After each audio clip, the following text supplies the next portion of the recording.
Tetapi pemahaman saya sebagai juga orang beragama, saya divaksin adalah bentuk ikhtiar saya, usaha saya dalam hal pencegahan dari tubuh saya untuk tidak terkena COVID. Ini ikhtiar saya. Agama kita mengajarkan ya, ikhtiar dan tawakal, usaha dan berdoa. Biar bagaimanapun kita senantiasa berdoa dan lain sebagainya, kalau tidak ada usaha, kita mau hasil sawit kita tapi tidak mau menanam, bagaimana caranya? Ya, jadi Bapak dan Ibu sekalian, ataupun dari hasil vaksinasi sebelumnya terhadap usia 6 sampai 11 tahun, efek sampingnya ringan, misalnya demam, pegal-pegal, kayak orang dewasa juga sebelumnya kan, bapak ibu atau orang tua ada beberapa yang sudah divaksin. Dan walaupun memang mungkin ada nanti keluhan atau dari bapak dari anak-anaknya, ya bisa nanti dibawa ke puskesmas untuk diambil. Terima kasih.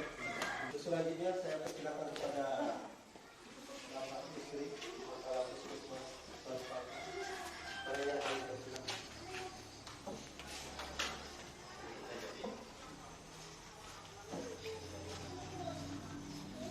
Assalamualaikum warahmatullahi wabarakatuh.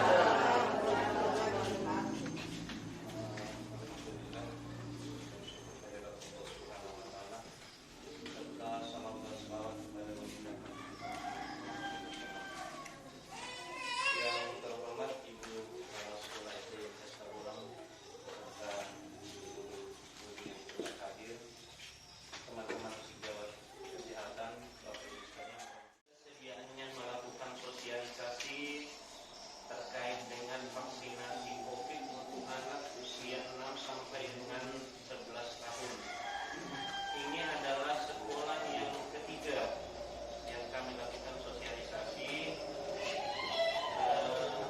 Tujuan daripada sosialisasi ini agar supaya orang tua daripada wali murid yang akan divaksin anaknya memahami apa sih sebenarnya tujuan diadakannya vaksinasi COVID. Kami tidak mau orang kesehatan kalau kemudian anaknya datang langsung suntik, begitu anaknya berdiri langsung suntik. Yang kedua, tujuannya kami juga yang diundang adalah orang tua, agar supaya informasi yang diberikan itu betul-betul bisa sampai. Kalau anaknya yang kami undang, anaknya yang kami berikan informasi, nantinya tidak sampai informasi tersebut. Bapak Ibu sekalian yang kami hormati, dari vaksinasi bukan untuk kita tidak kena lagi virus corona, tapi mengurangi resiko dampak yang lebih besar. Saya ambil contoh ya, saya sudah vaksin virus corona itu sebanyak 3 kali. Vaksin pertama saya pakai Sinovac, vaksin kedua Sinovac, dan vaksin ketiga itu saya pakai Moderna. Setelah saya vaksin kedua, saya kena COVID. Kurang lebih di akhir tahun 2021. Saya isolasi mandiri, setelah saya tidak ketemu dengan anak-anak dan saya berpikiran positif. Pemikiran positif saya adalah saya terkena virus corona, seandainya saya tidak divaksin, maka resiko yang bisa saya terima jauh lebih parah. Saya kemarin kena virus corona cuma sekedar flu berat, jadi saya perawatannya di rumah saja. Seandainya saya tidak vaksin, boleh jadi saya dirawat di puskesmas atau dirawat di rumah sakit. Seperti itu modelnya. Ada lagi yang mengatakan bahwa ada yang di-COVID-kan corona. Keliru Bapak Ibu sekalian. Kami khususnya di Puskesmas Salupangkan Mamuju Tengah pada umumnya tidak ada pasien yang di-COVID-kan. Berita yang muncul adalah pasien tersebut datang misalnya ke rumah sakit. Sampai di rumah sakit dia diambil swabnya. 2 hari di rumah sakit, belum keluar hasil swabnya, pasien sudah bagus, diperbolehkan pulang. Tujuannya agar bisa isolasi mandiri di rumah. Ya. Sampai hari ketiga sudah sampai di rumahnya, dia merasa enak malah pergi jalan-jalan. Keluar juga hasil swabnya dari rumah sakit, mengatakan hasil swab yang diperiksakan di Mamuju dan hasil swab yang diperiksakan di Makassar hasilnya positif. Beramai-ramai masyarakat mengatakan, oh dipositifkan. Kenapa? Oh ya, yang bersangkutan sehat-sehat saja, jalan-jalan pergi di kebun dan lain sebagainya.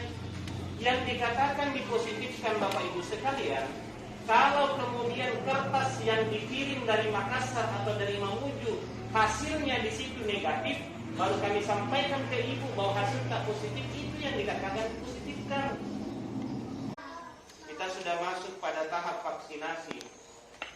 Orang-orang tua kita sudah ada yang melakukan vaksinasi. Dulu ketika awal-awal datang COVID, karena masyarakat yang betul-betul tidak mau divaksin, datang COVID, minta segera ada vaksin. Sudah ada vaksin, minta lagi apakah vaksin tersebut halal atau haram. MUI sudah kasih keluar fatwanya, vaksin COVID bisa digunakan dan halal, minta lagi kasih contoh. Presiden dulu kasih contoh, menteri-menteri dulu kasih contoh, orang kesehatan, TNI dan Polri kasih contoh. Sudah lagi dilakukan, ada lagi minta. Tidak sama itu yang digunakan menteri, yang digunakan presiden, yang mereka gunakan itu yang bagus. Kita ini kasihan masyarakat yang biasa-biasa. Karena dasarnya memang tidak mau.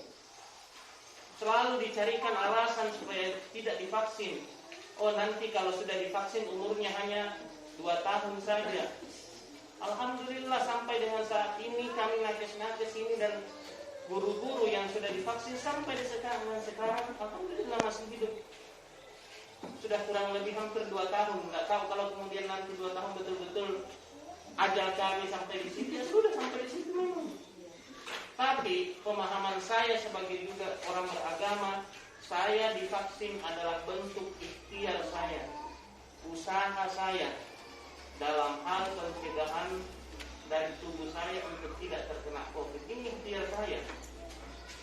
Agama kita mengajarkan ya, ikhtiar dan tawakal, usaha dan berdoa. Biar bagaimanapun kita senantiasa berdoa dan lain sebagainya, kalau tidak ada usaha, kita mau hasil sawit kita kan tidak mau menanam, bagaimana caranya?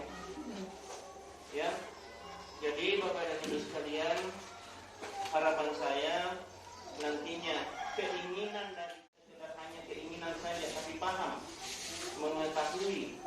Ya, jadi yang divaksinkan untuk anak-anak ini adalah jenis Sinovac. Vaksin yang sudah ada di puskesmas itu yang biasa turun, sudah ada Sinovac, ada AstraZeneca, ada Moderna, dan ada Pfizer. Tidak digunakan vaksin jenis AstraZeneca, Moderna, dan Pfizer untuk anak-anak usia 6 sampai dengan 11 tahun. Yang digunakan hanya Sinovac saja. Justru yang rugi Bapak Ibu sekalian, orang-orang tua yang sudah berumur di atas 12 tahun yang belum sama sekali vaksin. Biar vaksin pertama belum. Kenapa? Sudah keluar aturan terbaru yang mengatakan yang mau vaksin pertama usia 12 tahun ke atas tidak boleh lagi mempergunakan vaksin jenis Sinovac. Ya, tidak boleh pakai Sinovac. Yang boleh mereka pakai itu AstraZeneca, Moderna, atau Pfizer.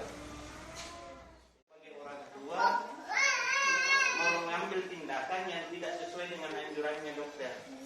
Ya, kadang ada, kalau saya sudah sampaikan pada vaksin di SD Tangkau sana. Kalau kegiatan vaksin pertama untuk anak-anak, saya mau kasih contoh dulu anaknya saya. Kalau kemudian ada apa-apa anak-anak itu disuntik langsung meninggal, maka anak saya yang duluan. Karena dengan kami ini, kalau nakes petugas kesehatan mau divaksin, maka yang pertama kali biasanya divaksin itu pimpinannya dulu. karena takut biasanya juga lumrah. Kita harus kasih contoh. Vaksin pertama saya juga kasih contoh yang pertama. Vaksin ketiga booster Moderna saya juga kasih contoh.